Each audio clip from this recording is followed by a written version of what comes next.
கொஞ்சம் தைரியத்தை வைத்துக்கொண்டு எனக்கு முன்பாக இருக்கும் இந்த சவாலை நான் எப்படி சந்திப்பது என்று யோசித்துக் கொண்டிருக்கும் ஆத்மாவே, இன்று கர்த்தர் உங்களுக்கு சொல்லுவது எபிரேயர் 10:35, மிகுந்த பலனுக்கு ஏதுவான உங்கள் தைரியத்தை விட்டு விடாதிருங்கள். நாம் கோழையாயும் பயந்தாங்கோலியாய் இருந்தாலும் ஒன்றுமே சாதிக்க முடியாது.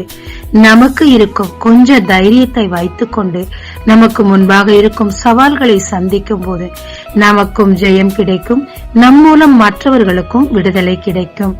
தானியேலும் அப்படித்தான். சிங்கத்தை கண்டு பயப்படவே இல்லை.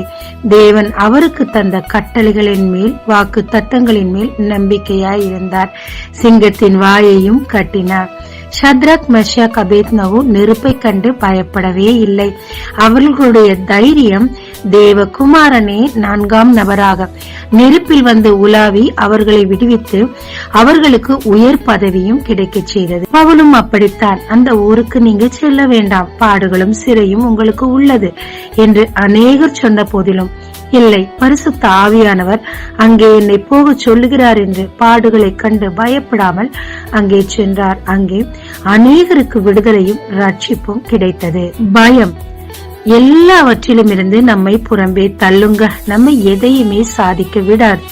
ஆனால் நான் தைரியம் கொண்டு தேவனுடைய வசனத்தின் மேல், வாக்கு தத்தங்களின் மேல் நம்பிக்கை வைத்து சவால்களை சந்திக்கும் போது நாமும் ஜெயிக்க முடியும். நம் மூலம் அநேகர் விடுதலையும் பெற முடியுங்க. அதனால தேவன் உங்களுக்கு கொடுத்திருக்கிற தைரியத்தை அனல் மூட்டி எழுப்புங்க. உங்களுக்கு முன்பாக இருக்கும் சவால்களை தைரியமாய் சந்திங்க. தேவன் உங்க கூட இருக்கிறாருங்க. பயத்தை புறம்பே தள்ளி மற்றவர்களுக்கு முன்மாதிரியா இருங்க. தேவன் உங்கள் மூலம் அநேகருக்கு விடுதலை தர காத்திருக்கிறார். ஜெபிக்கலாமாங்க. தேவரீர் ஆபத்து காலத்தில் சோர்ந்து போனால் பலன் குறுகிற்று என்று சொல்லுகிறீரே. என்னுடைய நெருக்கத்தின் காலத்தில் உமக்குள்ளாக நான் விசுவாசத்தையும் அதிக தைரியத்தையும் பெற்றுக்கொண்டு நெருக்கங்களை சந்திக்கவும் தேவரீர் அதிலிருந்து நீர் என்னை விடுவித்து அநேகருக்கு என்னை பிரயோஜனமாக வைக்க வேண்டும் என்று மிக தாழ்மையுடன் கேட்டுக்கொள்கிறேன்.